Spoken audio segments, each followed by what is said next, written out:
Good morning students. बेटा जो हम लोगों ने 10th क्लास का चैप्टर शुरू किया हुआ था सत्ता की साझेदारी यानी कि पावर शेयरिंग वाला, इसके एक वीडियो तुम लोग कंप्लीट कर चुके बेटा।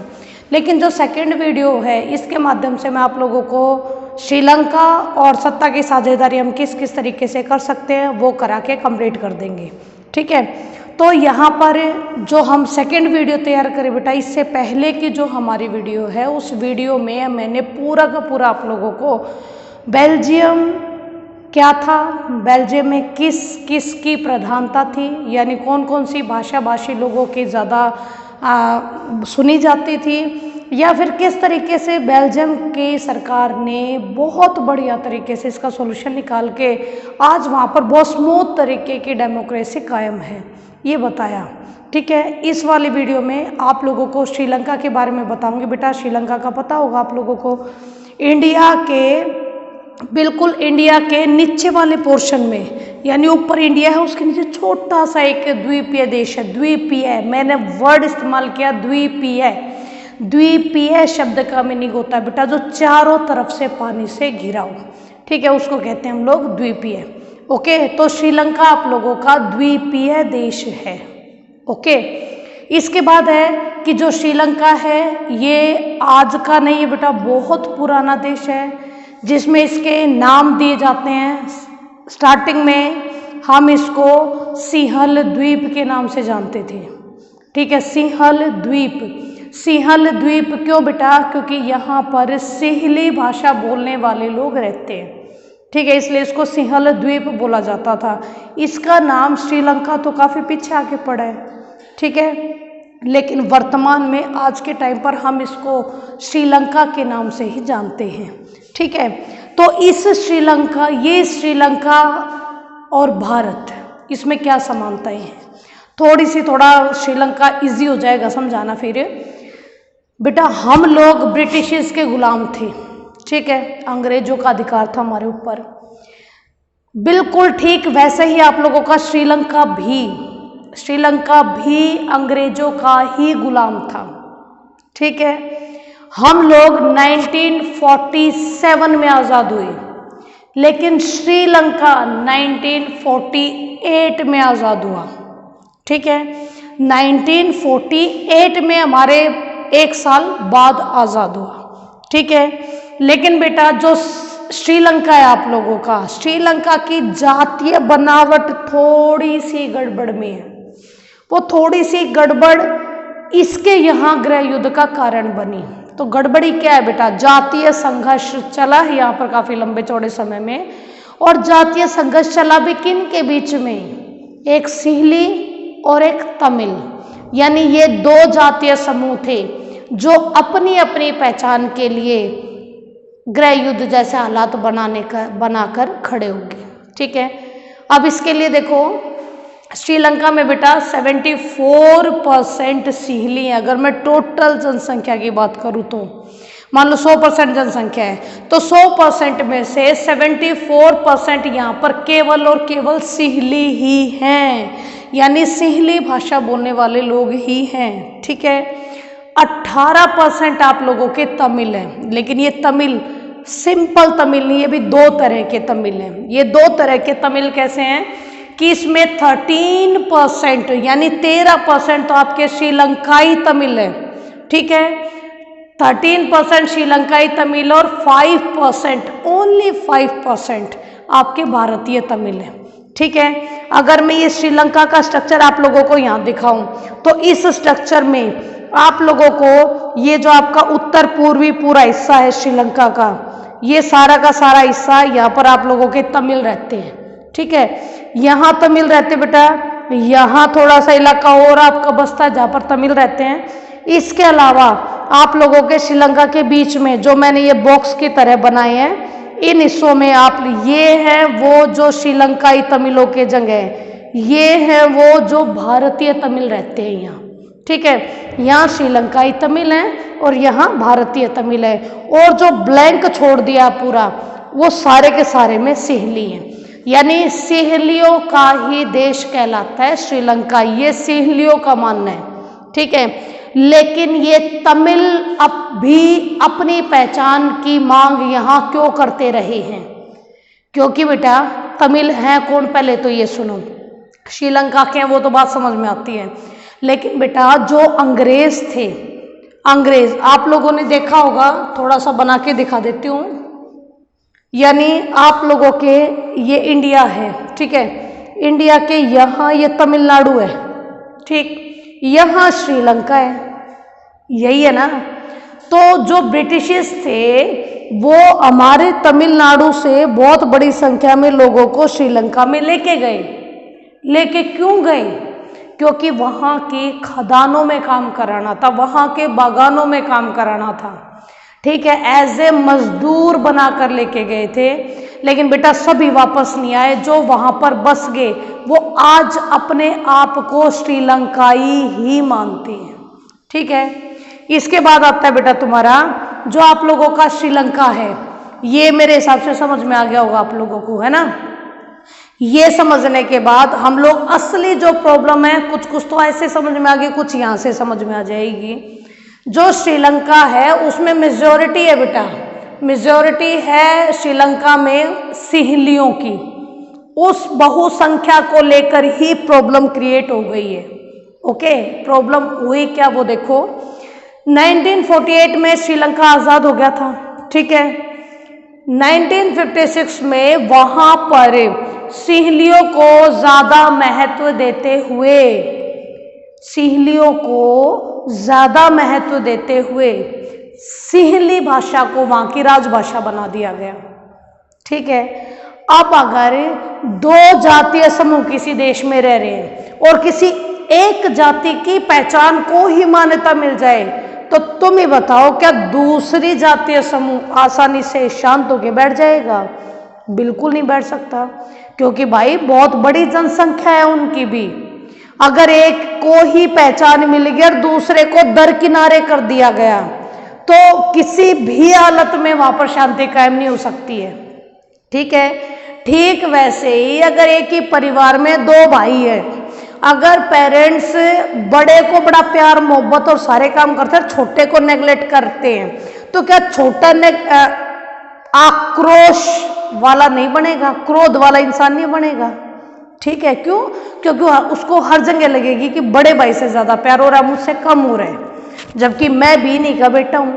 डिट्टो यही चीज आपकी श्रीलंका में है कि जो सिंहली हैं उनको तो महत्व दे दिया और सिंहली लैंग्वेज को राजभाषा भी बना दिया और तमिलों को दरकिनारे उठा के साइड में कर दिया और ये बोल दिया गया कि तमिल तो श्रीलंका के हैं ही नहीं, ठीक है।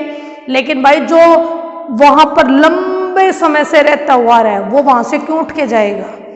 वो तो अपने आप को श्रीलंका का ही मानता है, वो तो श्रीलंका में ही अपने सारे अधिकार लेने का काम भी करेगा, ठीक है।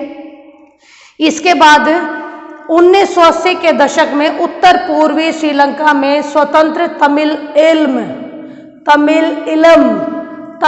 इलम कोई इलाका नहीं है बल्कि सरकार को बोला जा रहा है, ठीक है, बनाने की मांग को लेकर राजनीतिक संगठन बने। यानी जो ये आप लोगों का हिस्सा मैंने आप दिखाया था, यहाँ इस हिस्से में जो तमिल हैं वो कहते हैं कि हमारी खुद की सरकार बनने दो, उसमें तमिल ही सरकार बनाएंगे, तमिल ही सरकार चलाएंगे, सिंहली सरकार की कोई हस्तक्षेप नहीं हो। लेकिन ऐसा कैसे संभव है? एक ही देश में दो तरह की सरकारें बिल्कुल नहीं हो सकती, इसलिए इस तमिल इल्म को भी मंजूरी नहीं मिली, ठीक है।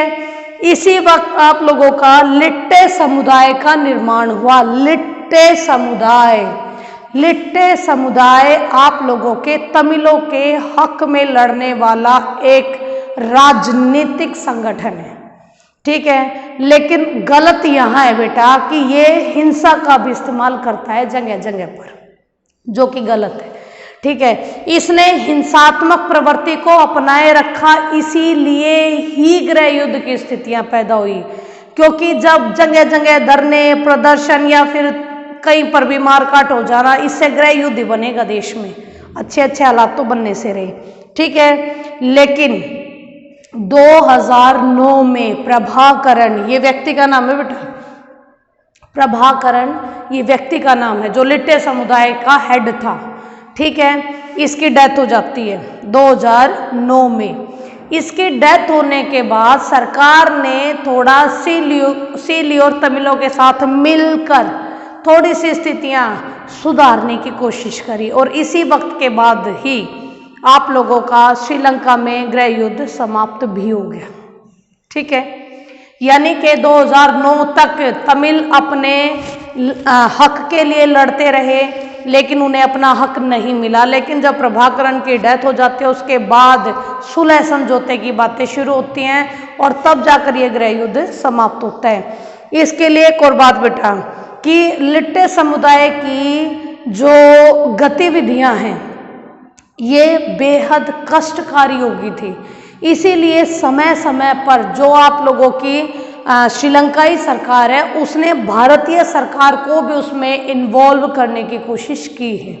ठीक है, इसमें 1987 में श्रीलंका का राष्ट्रपति था जयवर्धने, उसने हमारे प्रधानमंत्री आप लोगों के राजीव गांधी थे बेटा उस वक्त, उन्होंने हस्तक्षेप करने की बात कही कि गतिविधियां बहुत खराब चल रही हैं और किसी तरीके से इन्हें शांत कराया जाए। तो लिट्टे समुदाय और एक और था बेटा मुक्ति चिते नाम से श्रीलंका में संगठन, ये भी तमिलों के लिए ही था। ठीक है, इन दोनों की गतिविधियों को कंट्रोल करने के लिए 1987 में हमारे राजीव गांधी ने भारतीय शांति सेना को श्रीलंका में भेजा था। ठीक है, लेकिन जैसे ही ये शांति सेना आपकी श्रीलंका में उतरी, इसका चारों तरफ विरोध हुआ और विरोध के स्वर इतने मुखर थे कि पूरे तरीके से दी एंड माना गया, उसका कहीं समर्थन नहीं हुआ। 2 साल तक शांति सेना श्रीलंका में रही लेकिन कोई बड़े गुल खिलाकर नहीं आई है। ठीक है, यानी बिना किसी रिजल्ट के 1989 में उसे वापस बुला लिया गया था। ओके, तो इस वक्त जब ये गृह युद्ध चल रहा था तो उस वक्त हमारे आर्थिक, सामाजिक और सांस्कृतिक बहुत सारी परेशानियों का लोगों ने सामना किया, लेकिन इसके बावजूद भी रिजल्ट देखिए बेटा श्रीलंका का कि जो श्रीलंका है उसका आर्थिक विकास, उसकी शिक्षा का स्तर, उसके स्वास्थ्य का स्तर बेहद उच्च है। अगर हम पूरी एशिया में अगर हम दक्षिण एशिया के श्रीलंका की बात करें या दक्षिण एशिया के और देशों के साथ इसका कंपैरिजन करें तो इसकी स्वास्थ्य, इसकी शिक्षा और इसका विकास तीनों ही सभी देशों से अव्वल है। ठीक है, इसका एक रीजन भी है बेटा कि इसका आर्थिक विकास ज़्यादा क्यों है, यहाँ की प्रति व्यक्ति आय ज़्यादा क्यों है, क्योंकि 1950 में ही इसने अपनी अर्थव्यवस्था का उदारीकरण कर लिया था। ठीक है, यानी 1950 से ही ये दूसरे देशों में दूसरे देशों की कंपनियां इसमें आने का काम कर रही है। ठीक है, शायद इस वजह से कह लो कि श्रीलंका का विकास कंटिन्यू प्रॉपर चल रहा है। ठीक है, इसके बाद आता है बेटा तुम्हारा इस चैप्टर का लास्ट टॉपिक है ये कि सत्ता की साझेदारी के रूप क्या है, यानी फॉर्म्स ऑफ पावर शेयरिंग, यानी किस किस तरीके से हम पावर को शेयर करते हैं। सबसे पहले माइंडेड बेटा ध्यान से सुनना कि इसमें अगर ये आप लोगों का 5 नंबर में आता है तो आपसे पूरा ये इसके रूप, इसके फॉर्म पूछ लेता है, नहीं तो एक एक एक एक करके भी ये आप लोगों से अलग अलग करके पूछ सकते हैं। ठीक है, इसके लिए देखो बेटा सबसे पहले क्षैतिज वितरण यानी कि हॉरिजॉन्टल डिस्ट्रीब्यूशन। ठीक है, इसी को ही कहते हैं नियंत्रण और संतुलन की व्यवस्था, यानी नियंत्रण भी रखा जाता है और संतुलन भी बनाया जाता है। ये हम किस तरीके से कर सकते हैं, थोड़ा ध्यान से देखना बेटा। क्षैतिज होता क्या है, मैं इसी वर्ड से शुरू करूंगी। क्षैतिज होता क्या है, क्षैतिज का मीनिंग क्या होता है, ये आप लोगों ने हिंदी में कई बार पढ़ा होगा कि मैडम ने बताया कि भाई अगर हम यहाँ खड़े होकर आसमान को देख रहे हैं तो कहीं ना कहीं हमें लगेगा कि जो वो आसमान है वो धरती के साथ मिल रहा है। ठीक है, यानी धरती का और आकाश का जहां मिलन होता है वो क्षितिज होता है। ओके, इसी तरीके से क्षैतिज वितरण है, जो वर्ड है उसी के हिसाब से बता रही हूं ताकि आपको आसानी से समझ में आ जाए। तो पावर शेयरिंग क्षैतिज तरीके से बटी हो तो किसी तरह की प्रॉब्लम क्रिएट नहीं होती है। जैसे कि हम लोगों के यहां भी कहूं तो ये आप लोगों की मान लो विधायिका है,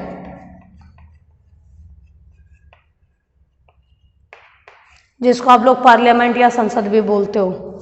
सेकंड आप लोगों की कार्यपालिका है, यानी कि जो कंटिन्यू सारे काम करवाती है, ये जो आप लोगों का एग्जीक्यूटिव है वो कहलाता है। जो थर्ड बेटा आप लोगों का वो है न्यायपालिका, ठीक है।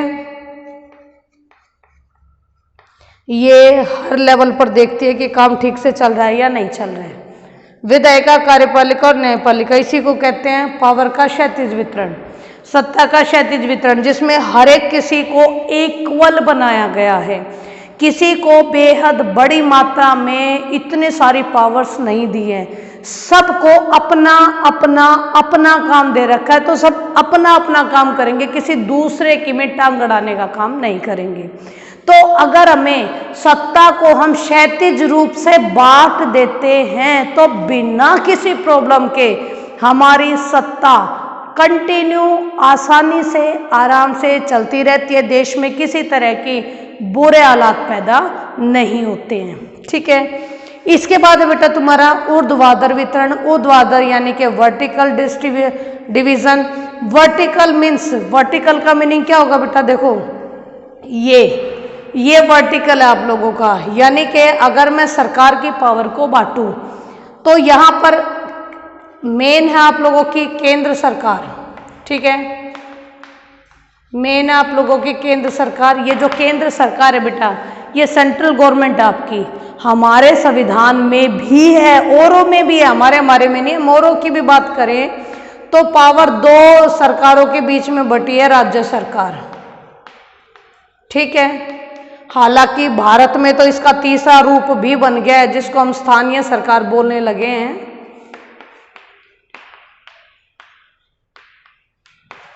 यानी कि इस तरीके से बंटवारा हो कि नीचे से ऊपर की तरफ आप लोगों की पावर जाए, यानी सबसे कम स्थानीय सरकार के पास, उससे ज्यादा राज्य सरकार के पास और उस सबसे ज्यादा सेंट्रल गवर्नमेंट के पास, यानी सेंट्रल गवर्नमेंट, स्टेट गवर्नमेंट और लोकल गवर्नमेंट, ठीक है बेटा। यानी हर जगह ये बताया जाता है कि सेंट्रल गवर्नमेंट ज़्यादा प्रभावशाली रहती है, सेंट्रल गवर्नमेंट को ज़्यादा प्रभावशाली बनाया भी जाता है ताकि जो स्टेट गवर्नमेंट हैं, अगर विकट परिस्थितियाँ आ जाएं, बुरी परिस्थितियाँ अगर बन जाएं, तो स्टेट गवर्नमेंट के भार को भी सेंट्रल गवर्नमेंट उठा ले, ठीक है। और स्थानीय सरकार यानी कि लोकल गवर्नमेंट तो बनाई ही इसलिए जाती है ताकि जो शासन व्यवस्था वो लोगों तक पहुंच जाए, ठीक है बेटा। तो हर देश में जो एक बैलेंस बनाकर चलने का काम करते हैं, वो या तो इसको हॉरिजॉन्टल रूप में बांट कर चलते हैं या इसे वर्टिकल में बांट के चलते हैं। भारत में ये दोनों ही हैं, ठीक है। भारत में ये सरकार के अंग इस तरीके से काम भी करते हैं और हमारी सरकारें इस तरीके से ऊर्ध्वाधर यानी कि वर्टिकल डिवीजन के तौर पर भी काम करती हैं। इसके बाद नेक्स्ट बेटा सामुदायिक सरकार। सामुदायिक सरकार यानी कि कम्युनिटी गवर्नमेंट, जैसे कि हमारे यहाँ पर मैंने तुम्हें स्थानीय सरकार पढ़ाई है, तो जो कम्युनिटी गवर्नमेंट है ये भी आप लोगों के अलग अलग हिस्सों में निर्मित की जाती हैं, ठीक है। ये क्यों की जाती है, ताकि जो शासन व्यवस्था सेंटर में बैठा है प्रधानमंत्री, हम लोग नहीं मिल सकते, स्टेट में बैठा है मुख्यमंत्री, हम लोग नहीं मिल सकते, लेकिन उससे नीचे एक और लेवल का जब निर्माण हो गया जिसे हमने लोकल गवर्नमेंट का नाम दे दिया, उसके लोगों तक हमारी पहुंच है, हम मिल सकते हैं उससे। यानी कि राजनीति को बिल्कुल लोगों तक पहुंचाने के लिए आप लोगों ने कम्युनिटी गवर्नमेंट की स्थापना की है। ये मॉडल सिर्फ भारत में ही नहीं, भारत और बेल्जियम दो तो आप लोगों ने यही पढ़ लिया, ठीक है, लेकिन इसके अलावा भी आपकी बहुत सारे देश है जहां पर ये सामुदायिक सरकारों का निर्माण होके सत्ता को सुंदर तरीके से बांट दिया गया है, ठीक है। लास्ट है बेटा दबाव समूह, जिसको प्रेशर ग्रुप्स बोलते हैं। ये भी आप लोगों की सत्ता में साझेदारी करते हैं। दबाव समूह क्या है, कुछ लोगों का समूह है, कुछ लोगों का समूह जो अपनी बात मनवाने के लिए एक साथ मिलते हैं, सरकार पर दबाव बनाते हैं, सरकार पर दबाव बनाते हैं कि हमारा ये काम हो जाना चाहिए। अगर सरकार को ठीक लगता है तो करता है, अगर सरकार को नहीं ठीक लगता तो बातचीत करके कोई बीच का रास्ता निकालने की कोशिश करते हैं। ठीक वैसे ही आप लोगों के आंदोलन है, जिसको आप लोग मूवमेंट बोलते हो, आंदोलन में भी किसी मांग को बेहद उछाला जाता है ताकि उनकी बातों को सुना जाए। जैसे अब कृषि बिल पास होते ही पंजाब हरियाणा में इसका विरोध नहीं रुक रहा, ठीक है, विरोध नहीं रुक रहा, कंटिन्यू आंदोलन पे आंदोलन चल रहे हैं, विरोध प्रदर्शन चल रहे हैं, तो सरकार को हरकत में आना पड़ा। सुप्रीम कोर्ट ने दे दिया है ये ऑर्डर कि भाई जो आप लोगों ने कृषि बिल पास किया है, अगर लोगों को इतनी दिक्कतें हो रही है तो इसमें संशोधन करो, ठीक है। तो ये इन्होंने प्रभावित किया या नहीं किया? तो सत्ता को प्रभावित किया, इसका मतलब बहुत आसानी से हम लोग सत्ता के पावर शेयरिंग के फॉर्म्स में आंदोलन को डाल सकते हैं। लास्ट है बेटा राजनीतिक दल, सिंपल है, राजनीतिक दल हैं तो राजनीति चल रही है, अगर राजनीतिक दल नहीं होते तो राजनीतिक व्यवस्था ही समाप्त थी। पूरे देश को चलाने की, हर राज्य को चलाने की, हर डिस्ट्रिक्ट जिले को चलाने की जिम्मेदारी इन्हीं राजनीतिक दलों की होती है। या तो ये मेजोरिटी के साथ आकर सभी लोगों के लिए काम करें, या फिर गठबंधन कोएलिशन की गवर्नमेंट फॉर्म करें, कोएलिशन गवर्नमेंट बनाएं और उसके बाद लोगों के भले के लिए काम करें, ठीक है। तो बेटा ये पावर शेयरिंग आप लोगों की इन्हीं चारों रूप में आप लोगों को देखने को मिलेगी, ठीक है। मेरे हिसाब से मैंने अपनी तरफ से फुल कोशिश की बेटा, और अगर कुछ समझ में फिर भी नहीं आता है तो प्लीज़ कांटेक्ट करो, पूछो। ओके बेटा, थैंक यू।